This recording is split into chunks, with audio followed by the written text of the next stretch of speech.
Life of Fra Giovanni da Fiesole, Fra Angelico, painter of the Order of Preaching Friars.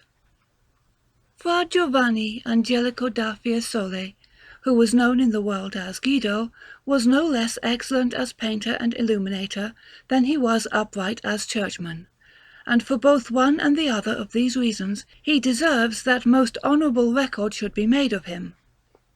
This man, although he could have lived in the world with the greatest comfort, and could have gained whatever he wished, besides what he possessed, by means of those arts, of which he had a very good knowledge even in his youth, yet resolved, for his own peace and satisfaction, being by nature serious and upright, and above all in order to save his soul, to take the vows of the Order of Preaching Friars, for the reason that, although it is possible to serve God in all walks of life, nevertheless it appears to some men that they can gain salvation in monasteries better than in the world. Now, in proportion as this plan succeeds happily for good men, so, on the contrary, it has a truly miserable and unhappy issue for a man who takes the vows with some other end in view. There are some choral books illuminated by the hand of Fra Giovanni in his convent of San Marco in Florence, so beautiful that words are not able to describe them, and similar to these are some others that he left in San Domenico da Fiesole, wrought with incredible diligence. It is true, indeed, that in making these he was assisted by an elder brother, who was likewise an illuminator and well practised in painting. One of the first works in painting wrought by this good father was a panel in the Certosa of Florence, which was placed in the principal chapel, belonging to Cardinal Acciaiuoli, in which panel is a Madonna with the Child in her arms, and with certain very beautiful angels at her feet, sounding instruments and singing. At the sides are Saint Lawrence, Saint Mary Magdalena, Saint Zanobi, and Saint Benedict, and in the predella are little stories of these saints, wrought in little figures with infinite diligence. In the cross of the said chapel are two other panels by the hand of the same man, one containing the coronation of Our Lady, and the other a Madonna with two saints, wrought with most beautiful ultramarine blues. Afterwards, in the tramezzo of Santa Maria Novella, beside the door opposite to the choir, he painted in fresco St. Dominic, St. Catherine of Siena, and St. Peter Martyr, and some little scenes in the chapel of the coronation of Our Lady in the said tramezzo. On canvas, fixed to the doors that closed the old organ, he painted an Annunciation, which is now in the convent, opposite to the door of the lower dormitory, between one cloister and the other. This father was so greatly beloved for his merits by Cosimo de' Medici, that, after completing the construction of the church and convent of San Marco, he caused him to paint the whole Passion of Jesus Christ on a wall in the chapter house, and on one side all the saints who have been heads and founders of religious bodies, mourning and weeping at the foot of the cross, and on the other side Saint Mark the Evangelist behind the Mother of the Son of God, who has swooned at the sight of the Saviour of the world crucified, while round her are the Marys, all grieving and supporting her, with San Cosimo and San Damiano. It is said that in the figure of San Cosimo, Fra Giovanni portrayed from the life Nanni d'Antonio de Banco, a sculptor and his friend. Below this work, in a frieze above the panelling, he made a tree with Saint Dominic at the foot of it, and in certain medallions encircled by the branches, all the popes, cardinals, bishops, saints, and masters of theology whom his Order of Preaching Friars had produced up to that time. In this work he made many portraits from nature, being assisted by the friars, who sent for them to various places, and they were the following: Saint Dominic in the middle, grasping the branches of the tree, Pope Innocent V, a Frenchman, the Blessed Ugone, first cardinal of that order, the Blessed Paolo, Florentine, and Patriarch, San Antonino, Archbishop of Florence, the Blessed Giordano, a German and the second general of that order, the Blessed Niccolò, the Blessed Remigio, a Florentine, and the Martyr Boninsegno, a Florentine. All these are on the right hand. On the left are Benedict II of Treviso, Giandomenico, a Florentine cardinal, Pietro da Palude, Patriarch of Jerusalem, Alberto Magno, a German, the Blessed Raimondo di Catalonia, third General of the Order, the Blessed Chiaro, a Florentine and Provincial of Rome, San Vincenzio di Valenza, and the Blessed Bernardo, a Florentine. All these heads are truly gracious and very beautiful. Then, over certain lunettes in the first cloister, he made many very beautiful figures in fresco, and a crucifix with Saint Dominic at the foot, which is much extolled. And in the dormitory, besides many other things throughout the cells and on the surface of the walls, he painted a story from the New Testament, of a beauty beyond the power of words to describe. Particularly beautiful and marvellous is the panel of the high altar of that church. For besides the fact that the Madonna rouses all who see her to devotion by her simplicity, and that the saints that surround her are like her in this, the predella, in which there are stories of the martyrdom of San Cosimo, San Damiano, and the others, is so well painted that one cannot imagine it possible ever to see a work executed with greater diligence, or little figures more delicate or better conceived than these are. In San Domenico da Fiesole, likewise, he painted the panel of the high altar, which has been retouched by other masters and injured, perhaps because it appeared to be spoiling. But the predella and the ciborium of the sacrament have remained in better preservation, and the innumerable little figures that are to be seen there, in a celestial glory, are so beautiful that they appear truly to belong to paradise. Nor can any man who approaches them ever have his fill of gazing on them. In a chapel of the same church is a panel by his hand containing the Annunciation of Our Lady by the angel Gabriel, with features in profile, so devout, so delicate, and so well executed that they appear truly to have been made rather in paradise than by the hand of man. And in the landscape at the back are Adam and Eve, because of whom the Redeemer was born from the Virgin. In the predella also there are some very beautiful little scenes. But superior to all the other works that Fra Giovanni made, and the one wherein he surpassed himself and gave supreme proof of his talent and of his knowledge of art, was a panel that is beside the door of the same church, on the left hand as one enters, wherein Jesus Christ is crowning Our Lady in the midst of a choir of angels, and among an infinite multitude of saints, both male and female, so many in number, so well wrought, and with such variety in the attitudes and in the expressions of the heads, that incredible pleasure and sweetness are felt in gazing at them. Nay, one is persuaded that those blessed spirits cannot look otherwise in heaven, or, to speak more exactly, could not, if they had bodies. For not only are all these saints, both male and female, full of life, and sweet and delicate in expression, but the whole colouring of that work appears to be by the hand of a saint or an angel like themselves. Wherefore it was with very good reason that this excellent monk was ever called Fra Giovanni Angelico. Moreover, the stories of the Madonna and of Saint Dominic in the predella are divine in their own kind, and I, for one, can declare with truth that I never see this work without thinking it something new, and that I never leave it sated. In the chapel of the Nunziata in Florence, which Piero di Cosimo de' Medici caused to be built, he painted the doors of the press, in which the silver is kept, with little figures executed with much diligence. This father painted so many pictures, now to be found in the houses of Florentine citizens, that I sometimes stand marvelling how one single man could execute so much work to such perfection, even in the space of many years. The very Reverend Don Vincenzio Borghini, director of the Hospital of the Innocenti, has a very beautiful little Madonna by the hand of this father, and Bartolomeo Gondi, as devoted a lover of these arts as any gentleman that one could think of, has a large picture, a small one, and a crucifix, all by the same hand. The pictures that are in the arch over the door of San Domenico are also by the same man, and in the sacristy of Santa Trinita there is a panel containing a deposition from the cross, into which he put so great diligence that it can be numbered among the best works that he ever made. In San Francesco, without the Porta a San Miniato, there is an Annunciation, And in Santa Maria Novella, besides the works already named, he painted with little scenes the Paschal candle, and some reliquaries which are placed on the altar in the most solemn ceremonies. Over a door of the cloister of the Badia, in the same city, he painted a Saint Benedict, who is making a sign enjoining silence.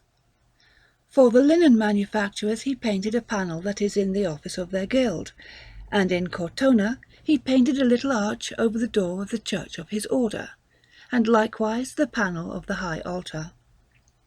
At Orvieto, on a part of the vaulting of the chapel of the Madonna in the Duomo, he began certain prophets, which were finished afterwards by Luca da Cortona.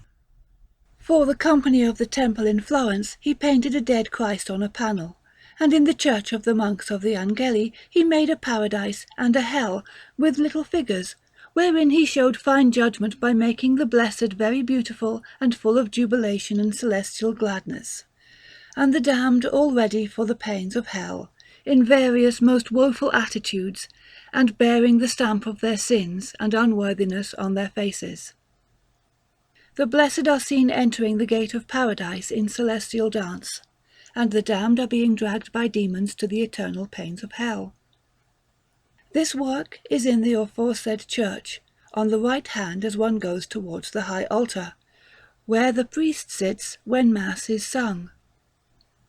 For the nuns of San Piero Martire, who now live in the monastery of San Felice in the Piazza, which used to belong to the order of Camaldoli, he painted a panel with Our Lady, St. John the Baptist, St. Dominic, St. Thomas, and St. Peter Martyr, and a number of little figures, and in the tramezzo of Santa Maria Nuova there may also be seen a panel by his hand.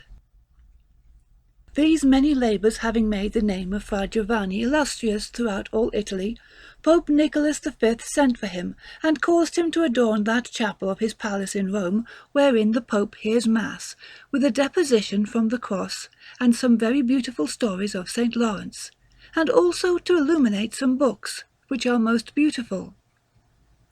In the Minerva he painted the panel of the high altar, and an Annunciation that is now set up against a wall beside the principal chapel.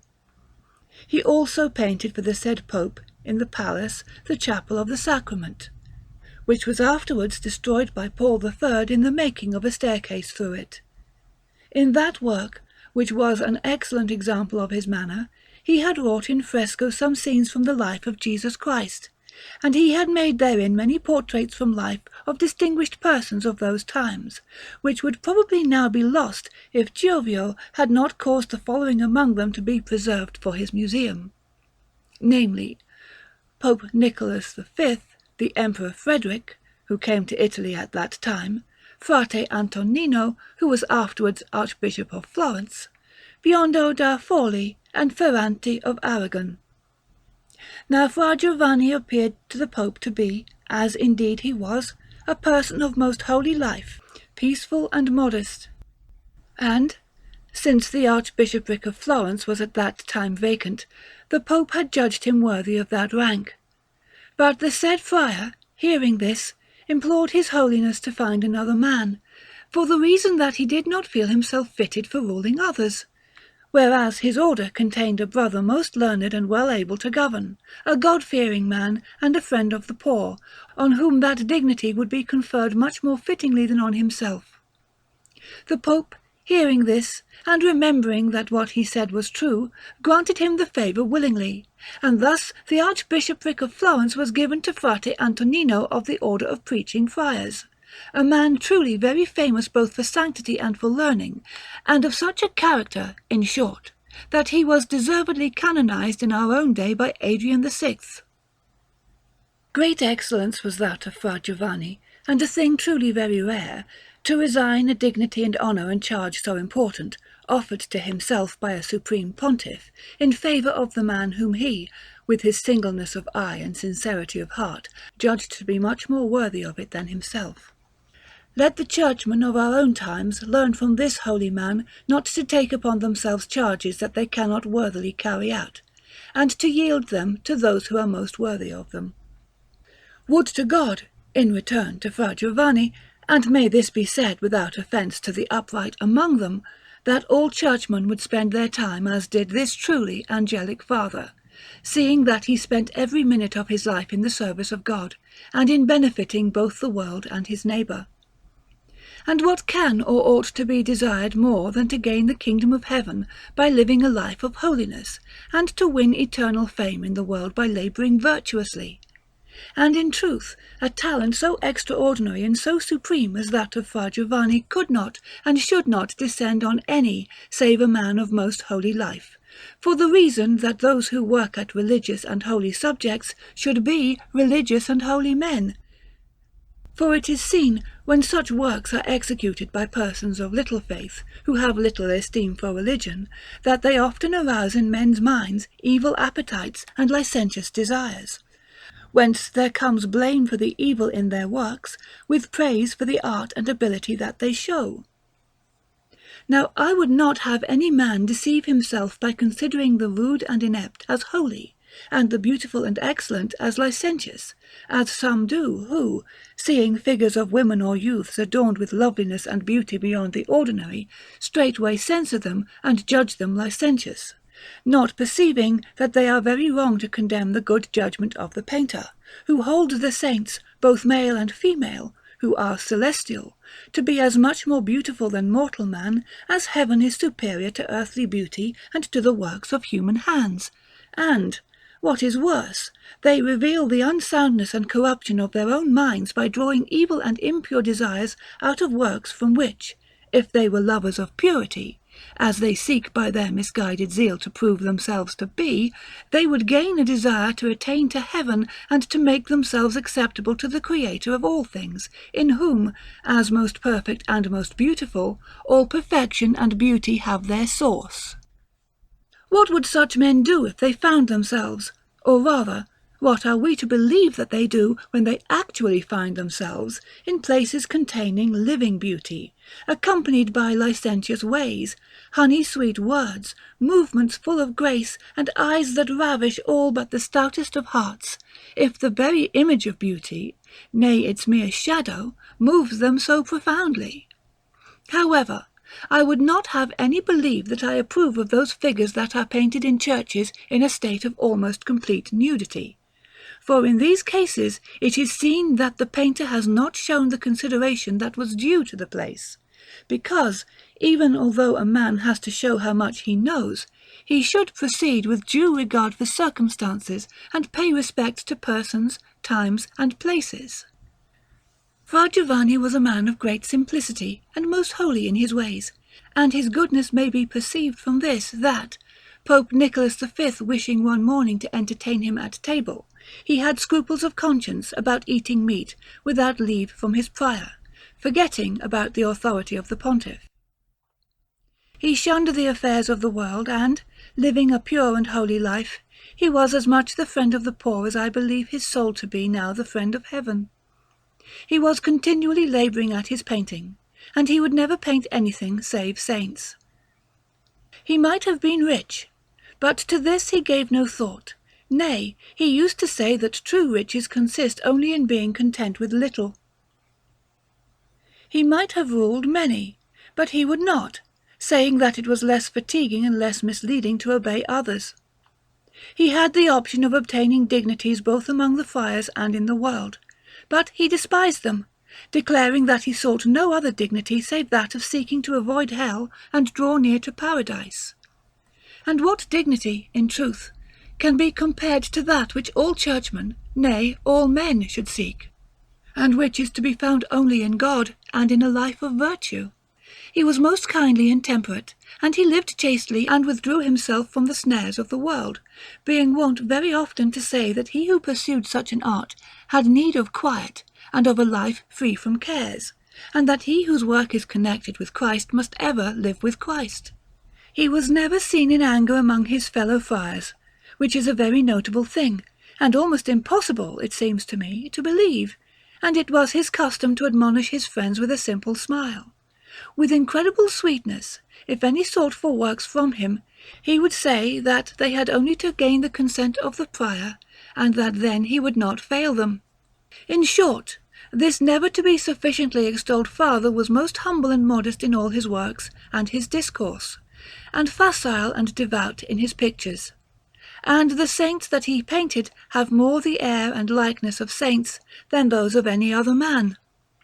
It was his custom never to retouch or improve any of his pictures, but to leave them ever in the state to which he had first brought them, believing, so he used to say, that this was the will of God. Some say that Fra Giovanni would never have taken his brushes in his hand without first offering a prayer.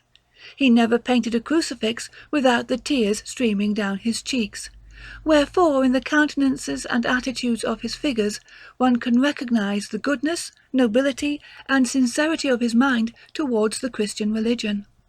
He died in 1455 at the age of 68, and left disciples in Benozzo, a Florentine, who ever imitated his manner, and Zanobi Strozzi, who painted pictures and panels throughout all Florence for the houses of citizens, and particularly a panel that is now in the tramezzo of Santa Maria Novella, beside that of Fra Giovanni, and one in San Benedetto, a monastery of the monks of Camaldoli, without the Porta a Pinti, now in ruins.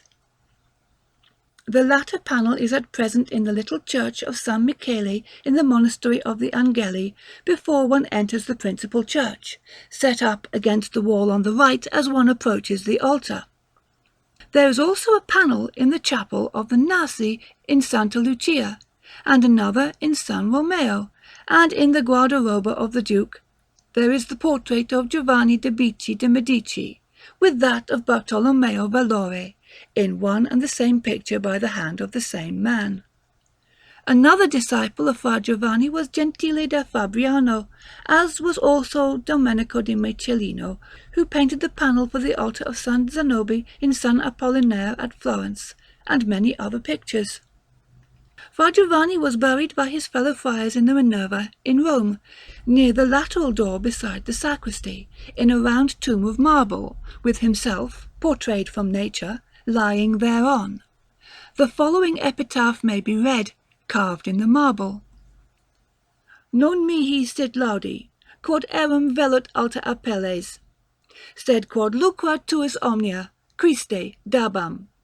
Altera nam terris opera extant, altera coelo. Urbs me Joannum flos tulit Etruriae. In Santa Maria del Fiore are two very large books illuminated divinely well by the hand of Fra Giovanni, which are held in great veneration and richly adorned, nor are they ever seen save on days of the highest solemnity. A celebrated and famous illuminator, at the same time as Fra Giovanni, was one Attavante, a Florentine, of whom I know no other name. This man, among many other works, illuminated a Silius Italicus, which is now in San Giovanni a Polo in Venice, of which work I will not withhold certain particulars, both because they are worthy of the attention of craftsmen, and because, to my knowledge, no other work by this master is to be found.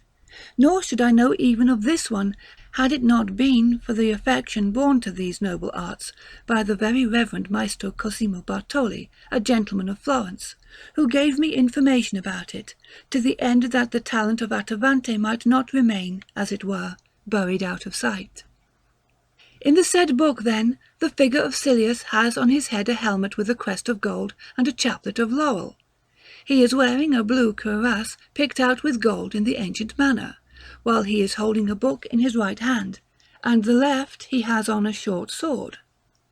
Over the cuirass he has a red chlamys, fastened in front with a knot and fringed with gold, which hangs down from his shoulders. The inside of this chlamys is seen to be of changing colours and embroidered with gold. His buskins are yellow, and he is standing on his right foot in a niche. The next figure in this work represents Scipio Africanus. He is wearing a yellow cuirass, and his sword belt and sleeves, which are blue in colour, are all embroidered with gold.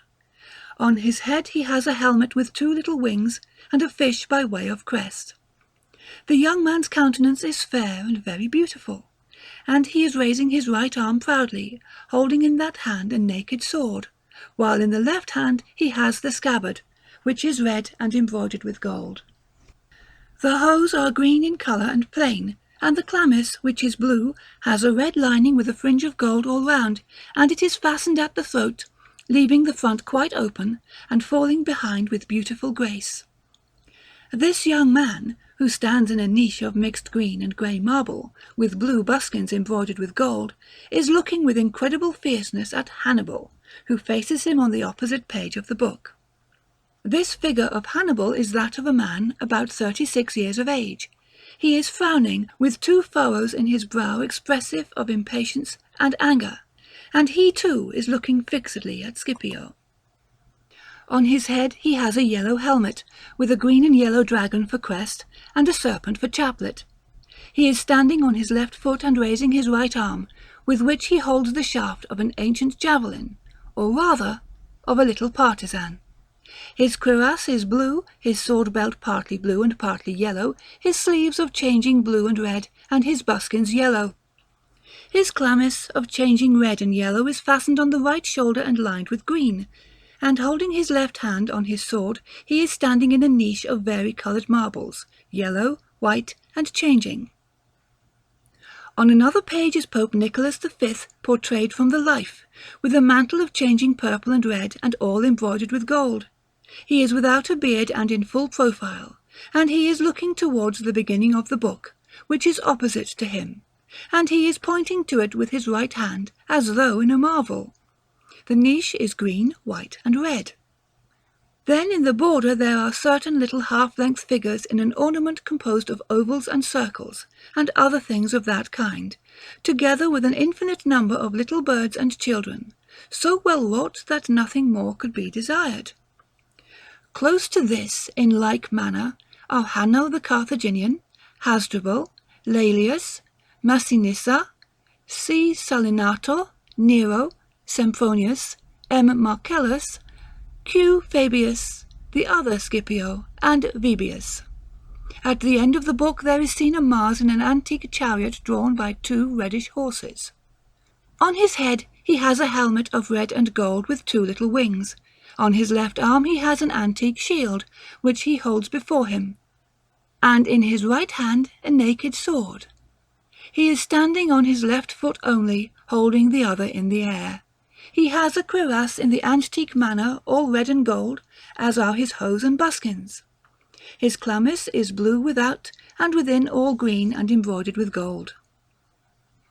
The chariot is covered with red cloth embroidered with gold, with a border of ermine all round, and it stands in a verdant and flowery champaign country, surrounded by cliffs and rocks, while landscapes and cities are seen in the distance, with a sky of a most marvellous blue. On the opposite page is a young Neptune, whose clothing is in the shape of a long shirt, embroidered all round with the colour formed from terretta verde. The flesh colour is very pale. In his right hand he is holding a little trident, and with his left he is raising his dress.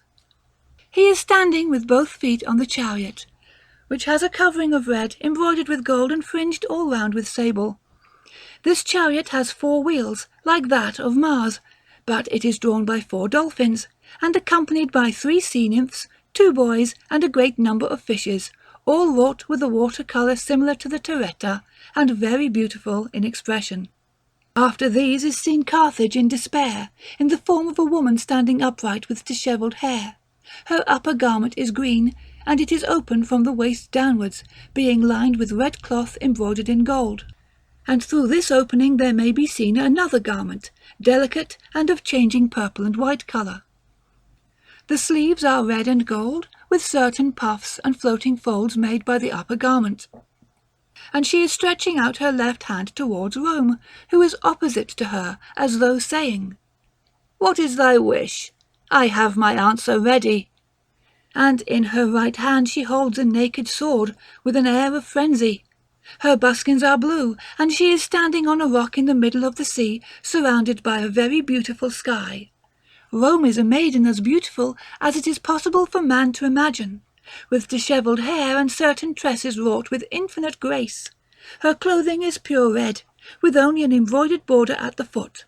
The lining of her robe is yellow, and the garment beneath, which is seen through the opening, is of changing purple and white. Her buskins are green. In her right hand she has a sceptre, in her left a globe, and she too is standing on a rock, in the midst of a sky that could not be more beautiful than it is. Now, although I have striven to the best of my power to show with what great art these figures were wrought by Attavante, let no one believe that I have said more than a very small part of what might be said about their beauty, seeing that, considering the time, there are no better examples of illumination to be seen, nor any work wrought with more invention, judgment, and design, and the colours, above all, could not be more beautiful or laid in their places more delicately, so perfect is their grace.